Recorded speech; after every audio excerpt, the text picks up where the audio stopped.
गरुड़ पुराण का अगला प्रकरण है प्रेत बाधा का स्वरूप तथा मुक्ति के उपाय।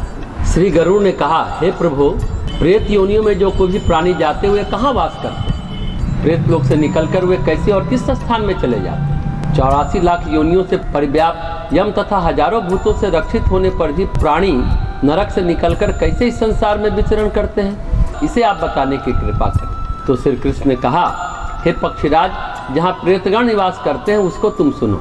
छल से पराय धन और पराई स्त्री का अपहरण तथा द्रोह से मनुष्य निशाचर योनि को प्राप्त होते हैं। जो लोग अपने पुत्र के ही हित चिंतन में अनुरक्त रहते हैं तथा सभी प्रकार का पाप करते हैं, वे शरीर रहित होकर भूख प्यास की अथाह पीड़ा को सहन करते हुए यत्र तत्र भटकते रहते हैं। वे प्रेत चोर के समान उस महापथ के लिए पितृभाग में दिए गए जल का अपहरण करते हैं।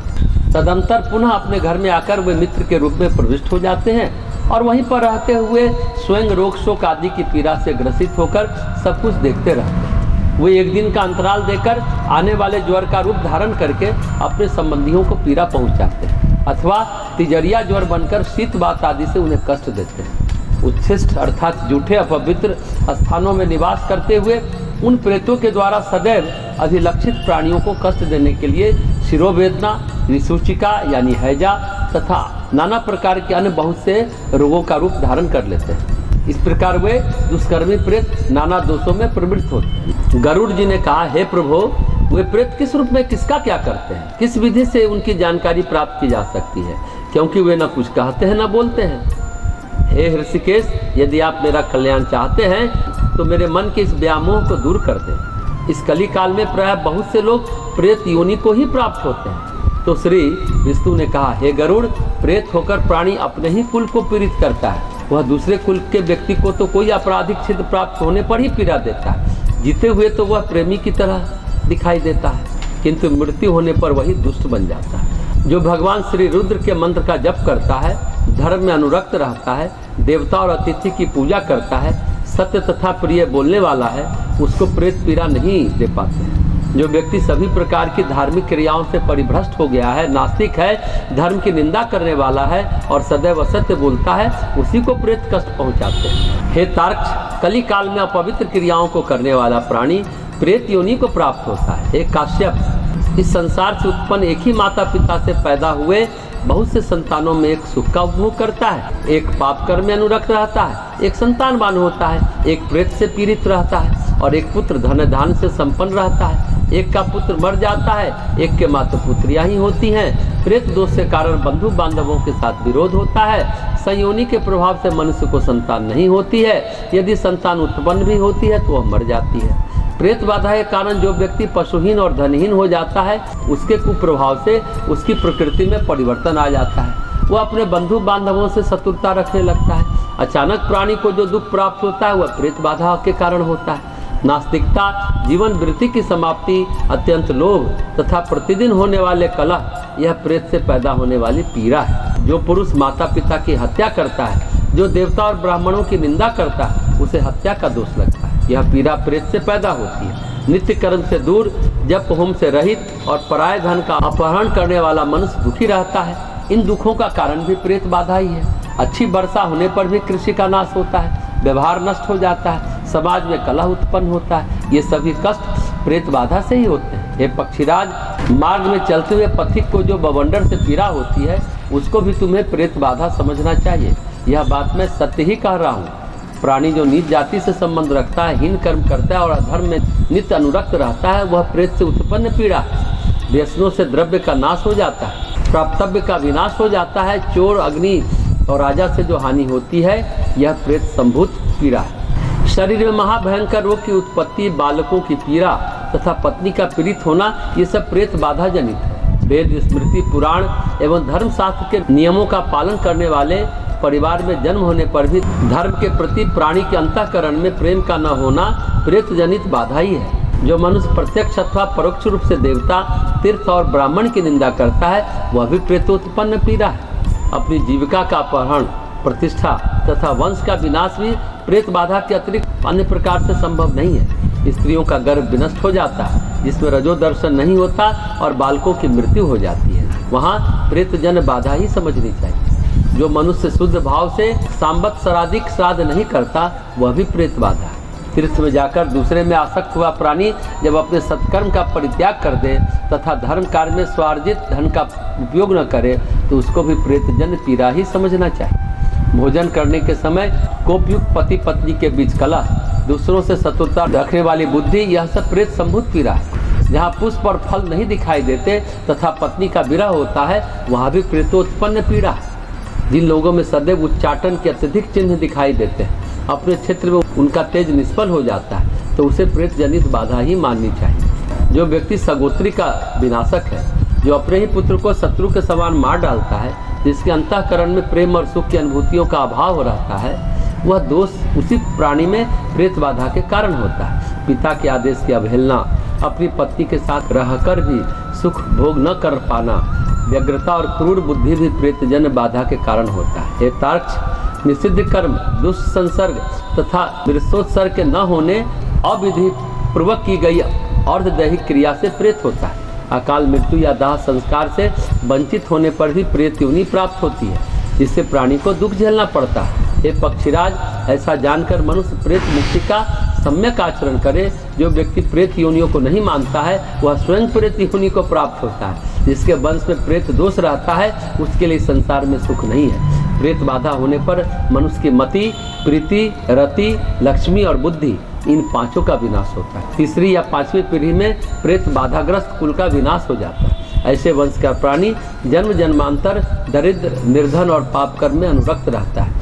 विकृत मुख तथा नेत्र वाले, क्रुद्ध स्वभाव वाले, अपने गोत्र, पुत्र पुत्री, पिता, भाई, भौजाई अथवा बहू को नहीं मानने वाले लोग भी विधिवश प्रेत शरीर धारण कर सदगति से रहित हो बड़ा कष्ट है यह चिल्लाते हुए अपने पापों को स्मरण करते हैं। जो व्यक्ति चमड़े में प्रीति रखे वो चमार योनि, जो देह में प्रीति रखे, देह भाव से आगे न बढ़ पाए, जो देह भाव से नहीं निकल सकता है, उसका जीवन व्यर्थ है। अष्टावक्र ने कहा था, मैंने सोचा था कि मैं ज्ञानियों की सभा में हूँ, मैं तो चमारों की सभा में आ गया। वो 8 जगह से टेढ़े थे। राजा जनक की सभा में उनको लोग देखकर हंसे थे, सभी ज्ञानी लोग बैठे थे। वही बोले, हमें लगा कि हम ज्ञानियों की सभा में आए। जो चमड़े से प्रीति रख रहे हैं, चमड़ों को देख करके आखते हैं किसी के व्यक्तित्व को, ये चमारों की सभा है। तभी सभी लोगों को एहसास हुआ था देह से प्रीति रखने वालों का तो बहुत मुश्किल है। मूल बात है प्रेत की मुक्ति। प्रेत योनि की प्राप्ति होती है दुष्कृत्य करने से। दुष्कृत्य का मतलब होता है स्वधर्म पालन नहीं करना, अपना विहित कर्तव्य न करना। धरती पर आपने जन्म लिया, प्रकृति ने जन्म दिया आपको, कुछ कर्म है आपका, कुछ प्रारब्ध है आपका, कुछ संस्कार है आपका। जन्म लिया तो आपको क्या करना है? पहला आपका कर्तव्य है कर्म मुक्ति और फिर संस्कार मुक्ति। कर्म मुक्ति कैसे हो और संस्कार मुक्ति कैसे हो? सीधा सरल उपाय है शनि। अगर कोई व्यक्ति शनि के कर्तव्यों का पालन करता है, शनि का दान करता है, शनि का जप करता है, शनि का व्रत करता है, तो व्यक्ति धीरे धीरे क्रमिक रूप से कर्मों से, संबंधों से, संस्कारों से मुक्त होता चला जाता है। शनि कर्मफल दाता है। कर्मों का शमन कैसे हो, सही कर्म कैसे हो, इसके लिए शनि उपासना से हमें विशेष लाभ मिलता है और वैसी परिस्थिति और मनस्थिति बनती है जिससे हम सही कर्म कर सकें।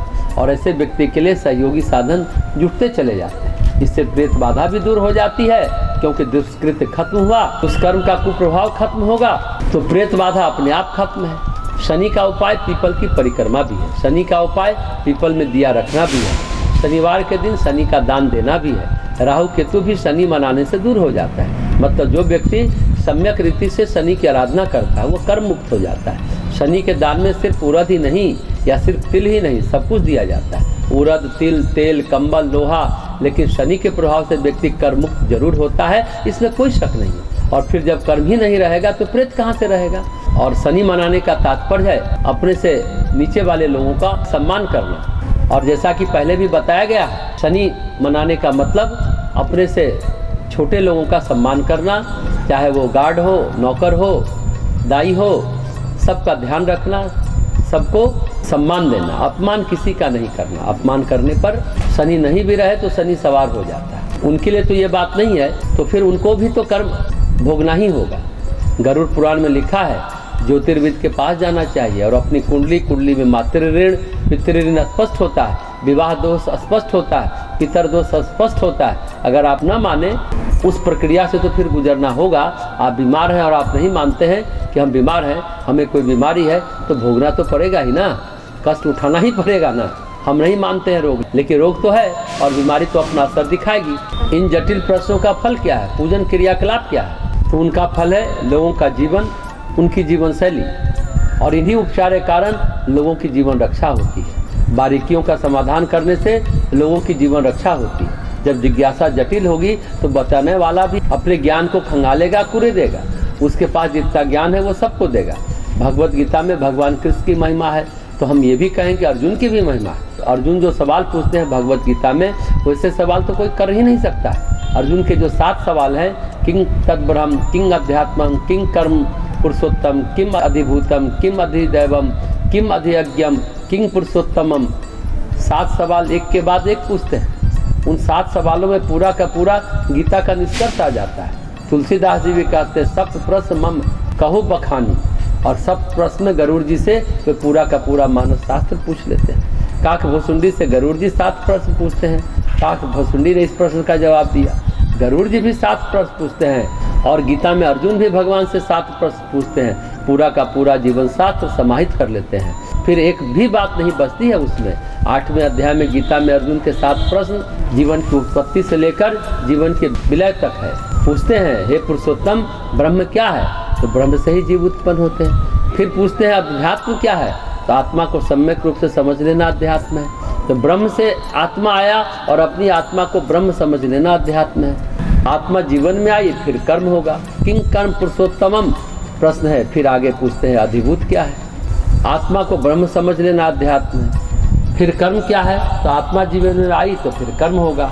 फिर आगे प्रश्न पूछते हैं अधिभूत क्या है, तो ये जो अधिभूत है यही संसार है। जो प्रत्यक्ष संसार है तो भगवान जवाब देते हैं जितने संसार है सब अधिभूत है। आगे पूछते हैं अधिभूत है तो अधिदैव क्या। देखिए जीवन आया, प्रकृति आई, आपका पूरा परिदृश्य परिवेश आया, लेकिन यहीं तक नहीं, इसका संबंध कहाँ से है, प्राण क्या है, तत्व क्या है। फिर अधिदेव आए। अधिदेव क्या है, हिरण्यगर्भ। फिर देवी देवता है, हिरण्यमय पुरुष को अधिदेव कहते हैं। फिर अधियज्ञ क्या है, तो भगवान बोलते हैं कि हे अर्जुन, इस शरीर में मैं वासुदेव ही अंतर्यामी रूप से अधियज्ञ हूँ। यहाँ तक पूरी जीवन यात्रा चली। जीवन की उत्पत्ति से शुरू हुई, जीवन यात्रा चली, और जब अंत होने लगे तो प्रभु सबके लिए नहीं, जो नियत आत्मा है, जो संयत जीवन जीने वाले लोग हैं, उनके द्वारा आप कैसे जाने जा सकते हैं। ये प्रश्न था। यानी ब्रह्म से उत्पत्ति और ब्रह्म में विलय ये जीवन यात्रा है।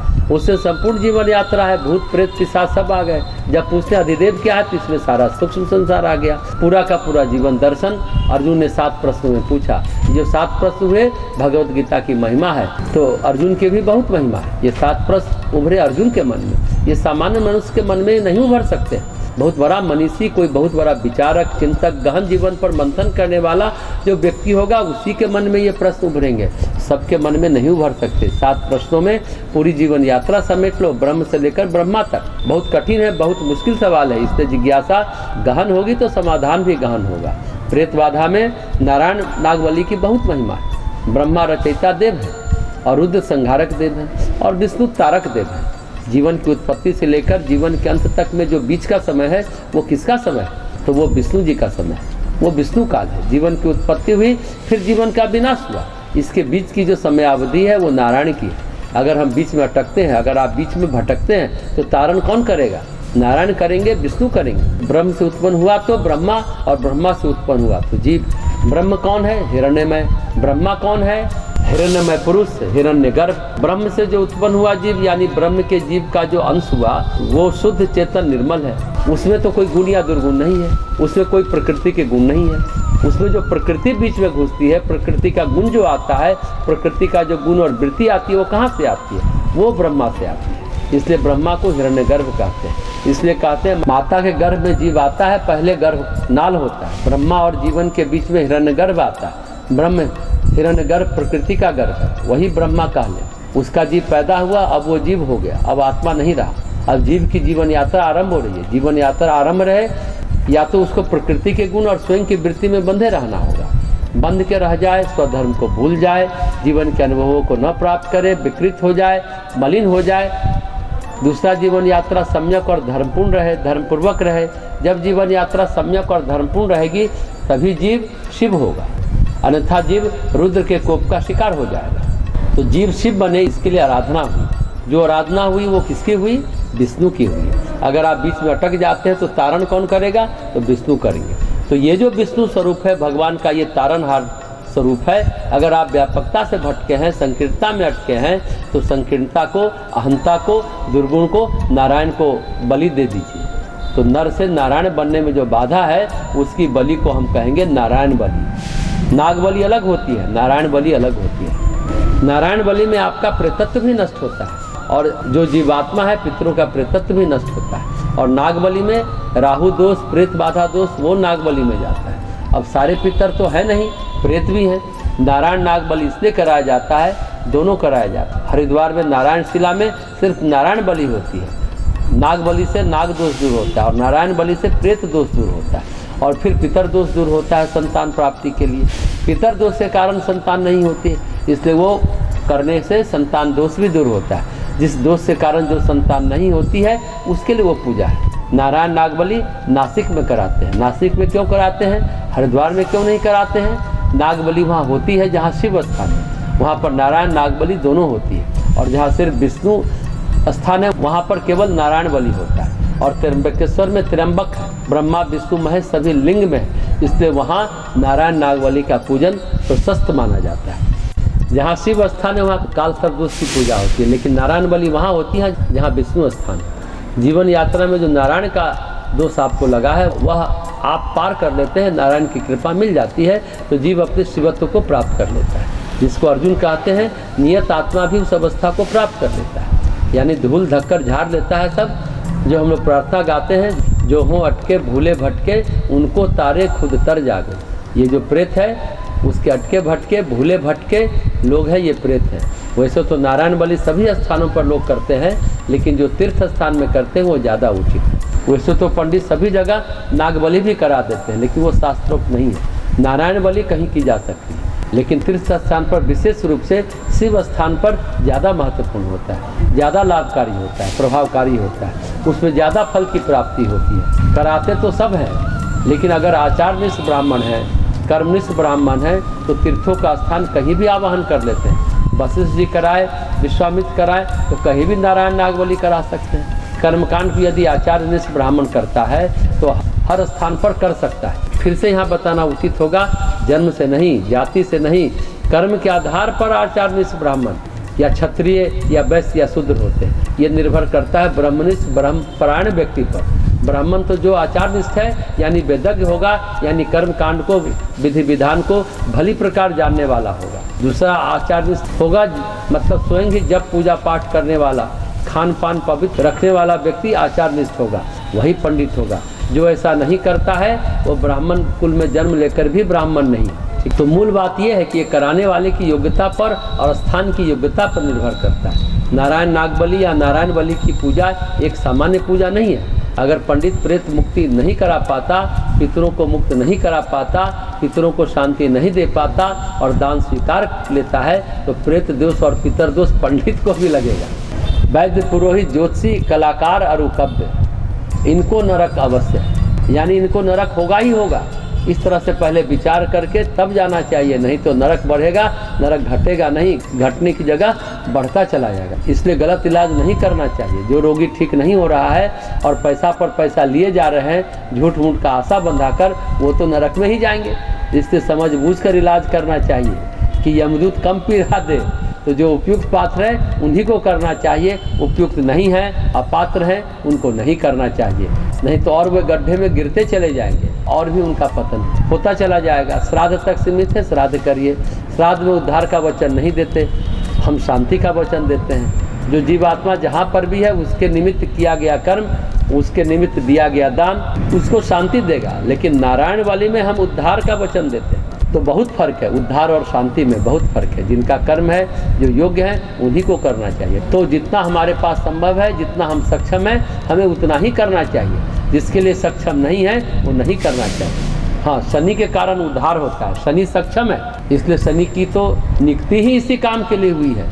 शनि का भी दान सभी नहीं लेते हैं। ब्राह्मणों में ज्योतिष होते थे, वो लिया करते थे, और ज्योतिष लोग उस दान को भी दान कर देते हैं, उतना जब भी करते हैं, जो चढ़ावा चढ़ा उसको भी दान करते हैं, हवन करते हैं, तो शनि को मना करके तब भोजन ग्रहण करते हैं। तो शनि दान का भी अपना एक कर्मकांड निश्चित है, शनि पूजन का, शनि का दान लेने वालों का भी अपना एक कर्मकांड है, पूजन है, अपना विधि विधान है।